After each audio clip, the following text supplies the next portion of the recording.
তো তোমাকে দেখতে পাচ্ছি না, বলো তুমি কে? গোবিন্দ, যখন সময় হবে আমার দর্শন তুমি ঠিক পাবে গোবিন্দ। ফিরে যাও, মরা হলো না তার ঘরে ফিরে এলো। নয়ন জলে বঙ্গ ভাসিয়ে কেঁদে কেঁদে বলে হরি হে,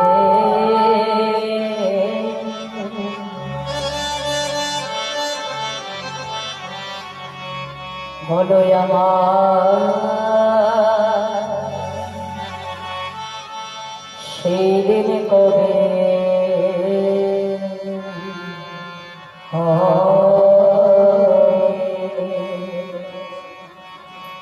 হরি হে,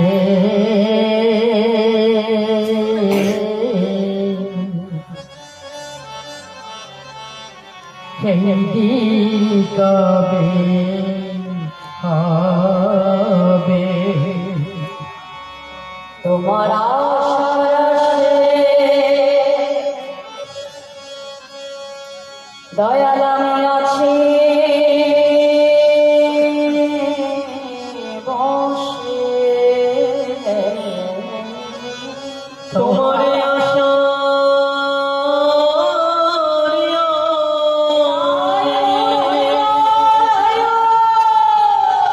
দয়াল আমি আছি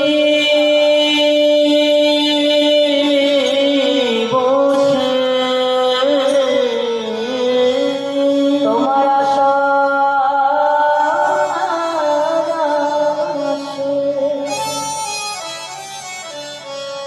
দয়াল আমি আছি বসে, কবে তোমার যুগল চরণ দেবে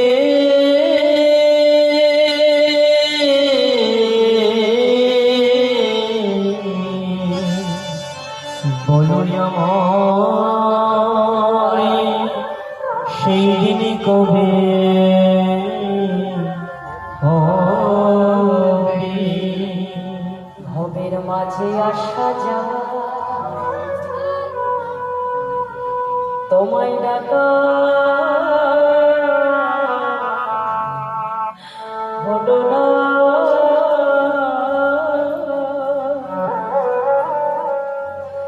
যা বলবো বলে হবে এলা, আমার বলা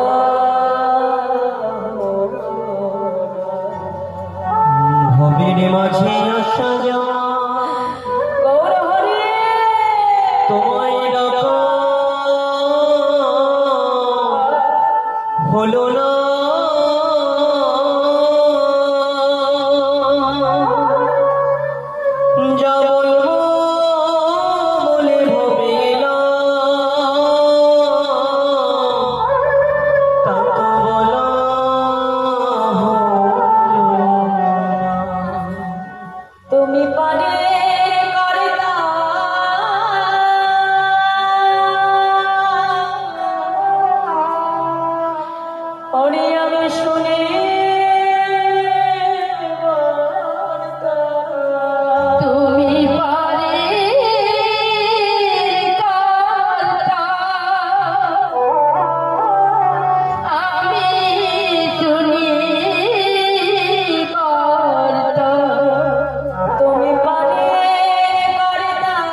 ধরায় গোবিন্দ ঘোষের বক্ষ ভেসে যায়।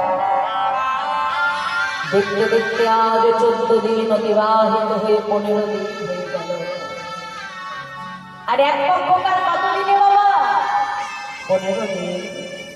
গৌর হরি মনে মনে চিন্তা করছে, আজ যদি গোবিন্দের কাছে না যায়, আমার গোবিন্দকে তো প্রাণে বাঁচাতে পারবো না। অগণিত ভক্তকে সঙ্গে নিয়ে গৌর হরি বিলম্ব না করে গোবিন্দ ঘোষের ঘরের বাইরে এসে গৌর হরি ডাক দিয়েছে, গোবিন্দ, গোবিন্দ। গোবিন্দ ঘোষ চিন্তা করছে, কি আমার মহাপ্রভুর কণ্ঠস্বর, তবে তবে কি প্রভু ফিরে এসেছে। গোবিন্দ ঘোষ ছুটে গিয়ে যেই না দরজাটা খুলে দাঁড়ালো, দেখে মহাপ্রভু অগণিত ভক্তকে নিয়ে দাঁড়িয়ে আছে। ছুটে এসে গৌর হরির চরণটা জড়িয়ে ধরেছে, জয় আমার ডাক তুমি শুনতে পেয়েছো প্রভু? কথা দাও তুমি আর কখনো আমায় ছেড়ে যাবে না গৌর হরি, কথা দাও। গোবিন্দ, তোমার মতো ভক্তকে কি ছেড়ে থাকা যায় গোবিন্দ? আচ্ছা, আমি যে তোমার কাছে আসবো, এই আগমন বার্তাটা কি তুমি আগেই পেয়েছো? না তো প্রভু। বাবা একটু সরাও, ওদিকে যাও বাবা, ওদিকে যে বাবা।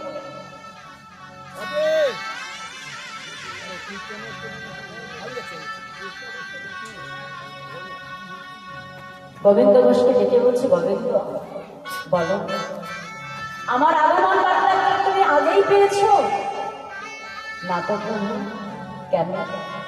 সুরধনী গঙ্গায় গিয়েছিল নিজের প্রাণ বিসর্জন করবে বলে, যেই না বলেছে গোবিন্দ খুব চমকে উঠেছে।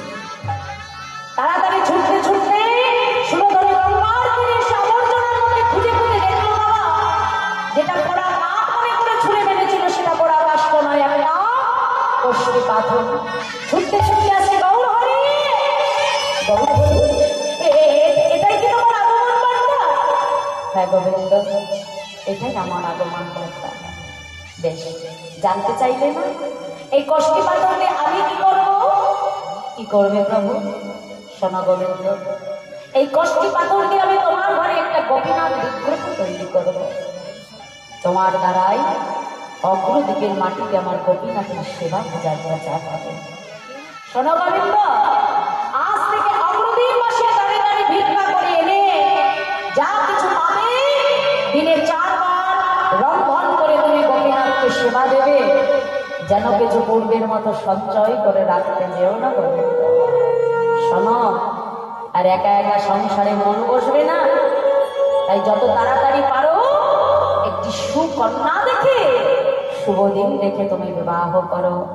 আজ থেকে তুমি আমায় ভুলে যাও। যেই না বলেছে আমায় ভুলে যাও।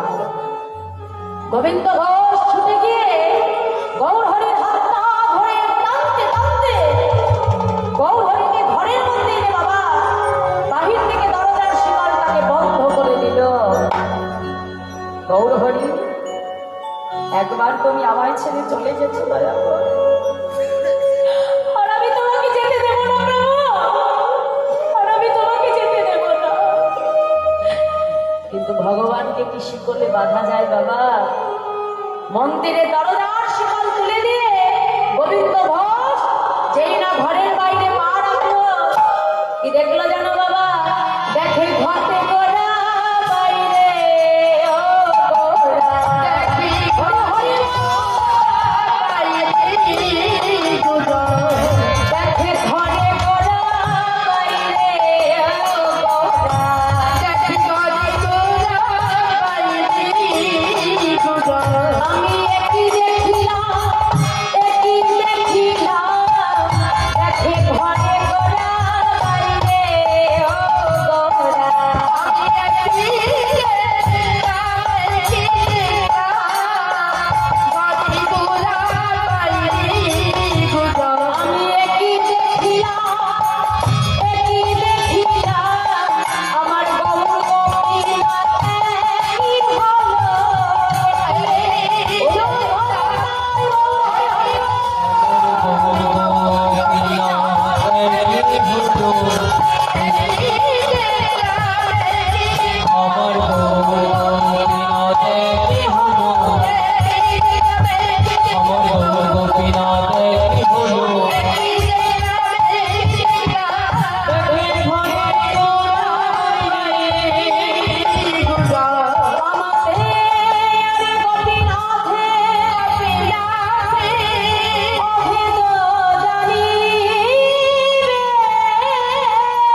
গোপীনাথের মধ্যে কোনো ভেদ নাই। তোমার গোপীনাথ যে, আমি গৌর হরিও সে। শোনো গোবিন্দ, আজ থেকে অগ্রদীপবাসীর দাঁড়িয়ে দাঁড়িয়ে ভিক্ষা করে এনে যা কিছু পাবে দিনে 4 বার রন্ধন করে গোপীনাথকে সেবা দেবে। কোনো কিছু যেন সঞ্চয় করে রাখতে যেও না গোবিন্দ। আর একা একা সংসারে মন বসবে না, যত তাড়াতাড়ি পারো শুভ দিন দেখে সুকন্যা দেখে তুমি বিবাহ করো। এই বলে আমার গৌর হরি চলে গেলেন বাবা। কিছুদিন যেতে না যেতে গোবিন্দ ঘোষ বিবাহ করলো। স্ত্রীর নাম হলো মাধবী। আর যেদিন থেকে বাবা মাধবী ঘরে এলো, আগে ভগবানের সেবা হতো কয়বার? 4 বার। স্ত্রী ঘরে আসতে না আসতে সেবা তুমি হয়ে গেল 3 বার। রঙ্গ রসিকতা করতে করতে কখন বাবা সময় হয়ে যায়। 1 বছর যেতে না যেতে ঘর আলো করে ফুটফুটে একটা পুত্র সন্তান ভূমিষ্ঠ হল। শ্রী মাধবী সন্তানকে কোলে নিয়ে স্বামীর সম্মুখে এসে দাঁড়ালো। স্বামী, এগো আমাদের পুত্রের কি নাম রাখবে তুমি? মাধবী, আমার পুত্রের নাম রাখবো আমি গোপীনাথ। কি বলবো? তোমার বিগ্রহের নাম গোপীনাথ? আবার আবার আমার পুত্রের নাম গোপীনাথ? হ্যাঁ মাধবী, কেন জানো? শেষের দিনে হয়তো ভগবানকে ভুলে গেলেও আমি যেতে পারি, কিন্তু মাধবী, নিজের ঔরসে যে সন্তানকে আমি ভূমিষ্ঠ করেছি, সেই সন্তানের নাম কোনো পিতা মাতা ভুলে যায় মাধবী। তাই আমার পুত্রের নাম রাখবো আমি গোপীনাথ। অন্তত তাকে ডাকতে গিয়ে দিন অন্তে আমার গোপীনাথকে তো স্মরণ করা হবে। বাবা মহাপাপী, যার নাম ছিল অজামিল, এই মহাপাপী অজামিল একদিন এক বৈষ্ণবীর কৃপা, বৈষ্ণবীর কথা মতো যখন তার গৃহে সেই বৈষ্ণব সেবা করতে এলো, ফিরে যাওয়ার সময় অজামিলকে ডেকে বলল, অজামিল শোনো, আমি ধ্যান যোগী জানতে পারলাম তোমার স্ত্রীর গর্ভে একটি পুত্র সন্তান রয়েছে। আমার কথাটি যদি তুমি রাখো বাবা, তোমার সন্তানের নামটি রেখো তুমি নারায়ণ। যে মহাপাপী অজামিল জীবনে কখনো ভগবানকে ডাকেনি বাবা, এমনকি কুলীন ব্রাহ্মণের সন্তান হয়ে নিজের গায়ত্রী মতন মন্ত্রটা পর্যন্ত ভুলে গেছিল এই অজামিল বাবা। দেখো কথাই বলে, মহত্বের স্বভাবই হয় তারিতে পামর, নিজ কার্য নাই তো হো যান করো ঘর। আজ সেই বৈষ্ণবের কথা মতো তার পুত্রের নাম রেখেছিল নারায়ণ। এখন অজামিলে যখন অন্তিম সময় উপস্থিত হলো বাবা, সে তো পাপী ছিল, এই জন্তুটিরা যখন তাকে নিতে এসেছে, অজামিল সেই জন্তুদের ভয়ঙ্কর চেহারা দেখে আজকে থরথর থরথর করে কাঁপছে। এমন সময় মৃত্যু ভয়ে ভীত হয়ে উঠানের মধ্যে খেলা করছিল তার ছোট্ট পুত্র নারায়ণ। পিতা ভয় পেয়ে চিৎকার করে উঠল, নারায়ণ! আর যেই না নারায়ণ বলে ডাকলো, অজামিলের দেহ থেকে প্রাণটা বাহির হয়ে গেল বাবা। যে পাপী অজামিলে যাওয়ার কথা ছিল নরকে, অন্তিম সময় গোবিন্দের নাম জিহ্বায় স্মরণ করবার জন্য সন্তানকে ডাকতে গিয়ে ভগবানের নাম যেহেতু স্মরণ করলো বাবা, সেই পাপী অজামিল চলে গেল কোথায়? গোলক বৈকুণ্ঠ ধামে নিতাই গৌর হরি বল হরি বল। এই জন্য সন্তানের নাম সর্বদা এই কারণেই ভগবানের নামে রাখতে হয়। দিন অন্তে অন্তত তাকে ডাকতে গিয়ে যাতে একবার আমার গোবিন্দ স্মরণ করা হয়। তাই আজ গোবিন্দ ঘোষ তার পুত্রের নাম রাখলো গোপীনাথ। আর যেদিন থেকে গোপীনাথ ঘরে এলো, আগে ভগবানের সেবা হতো কয়বার মা দিনে? 3 বার। আগে সেবা হতো 4 বার, স্ত্রী ঘরে আসতে ঘুমে হয়ে গেল 3 বার। আর সন্তানকে কাছে পেয়ে ভগবানের সেবা এবার কমে হয়ে গেল 2 বার। ভগবান দেখছে বাবা গোবিন্দ সংসারে একে একে সবাইকে পেয়ে তুমি আমার ভুলে যাচ্ছ। না, তাহলে যেমন করে তোমায় একে একে সব দিয়েছিলাম, তেমন করেই তোমার কাছ থেকে সব মায়ার বাঁধন আমি ছিন্ন করে দেব। ভগবান যেমন দিতেও পারে বাবা, আবার মুহূর্তের মধ্যে কেড়েও দিতে পারে।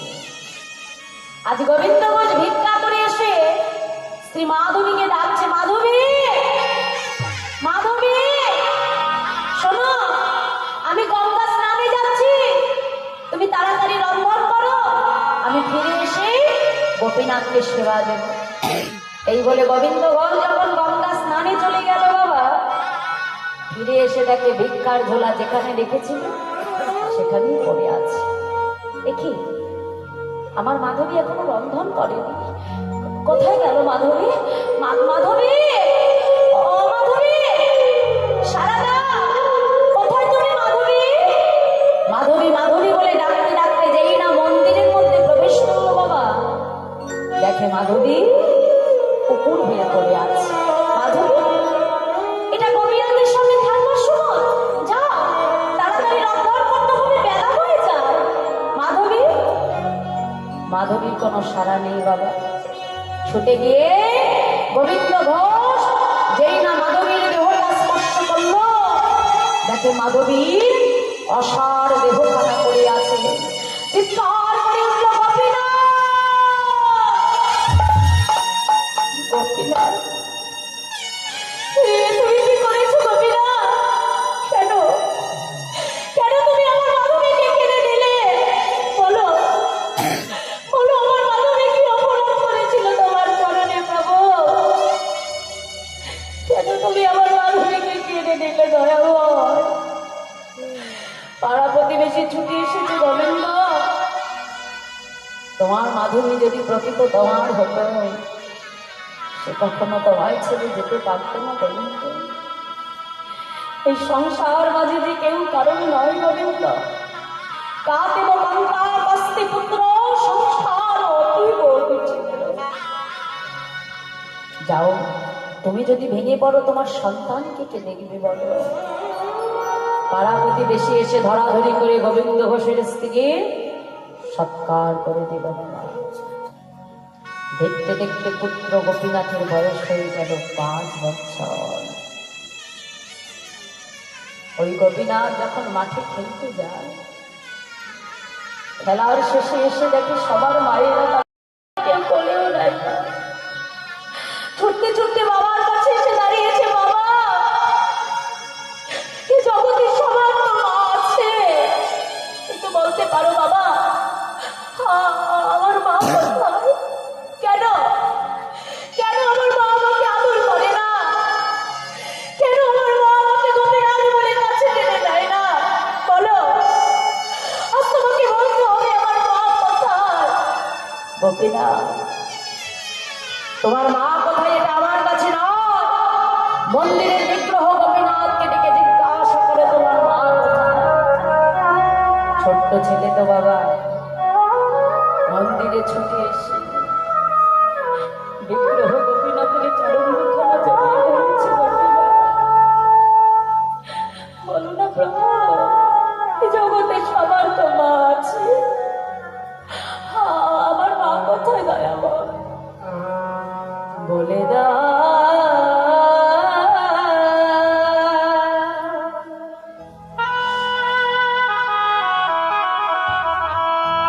হে